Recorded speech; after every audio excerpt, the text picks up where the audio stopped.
I wonder, Tiffany, we'll start with you, what your intuition, what your gut is telling you about whether or not this sell-off is over and whether there is any kind of capitulation anywhere in sight. Well, that's the question, Don, right? Good morning. So I think when we're talking about the sell-off, of course, we're talking about the market's reaction to the Fed still. And we can't talk about the Fed without talking about, of course, inflation coming down. And it's hard to talk about inflation coming down without talking about real income growth. And so what that is, just for the audience, is how much money an individual makes after adjusted for inflation.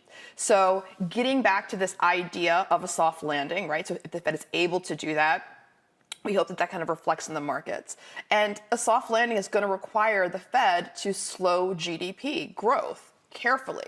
And so, again, 68% of GDP is consumer spending. We know that. So spending is going to have to slow down. And historically, the main driver for spending growth has been real income growth. So currently, we still have solid wage growth. We're still adding jobs, right, comparatively speaking. And so there's no reason to think this is going to slow down significantly this year. So the Fed will likely have to continue hiking rates. And I think more than what the market has already baked in, what people are really expecting. So I think that this is going to continue.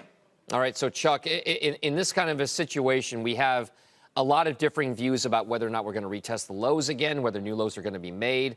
I wonder if this is an environment still where you are putting money to work. And if so, what kind of opportunities are you seeing in a market that's already down as much as it has been over the course of the last 6 to 9 months?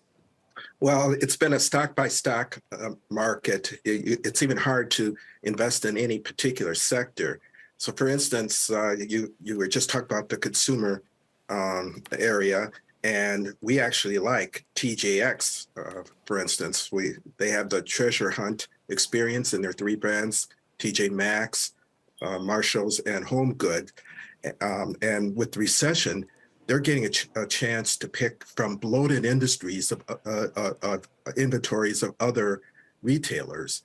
And this has allowed them to have a great selection, especially going into the holiday season. And so the PEs are below the 5 years averages. And so a stock like TGX is one that we are adding to our portfolios. Okay. Tiffany, I wonder if you're taking a look at that kind of an economic or market thesis, are you playing the same way, or are you looking in other areas of maybe even like the beaten up tech sector where there may be bargains out there, maybe being the operative words? Yeah, so, Chuck calls it stock by stock market, and we really call it selectively adding equities. And we've been doing that all year. We're always selective about our equities. But for us, it's always about balance sheets and business models. But when you think about, we're really talking about these how investors react in the short term, these tactical shifts in a portfolio. And so the question is, where do you go, right? Because it's becoming harder and harder to kind of make those decisions about tactical shifts. It's really becoming a labyrinth, if you will. And we're adding equities selectively. So defensives actually are doing well right now.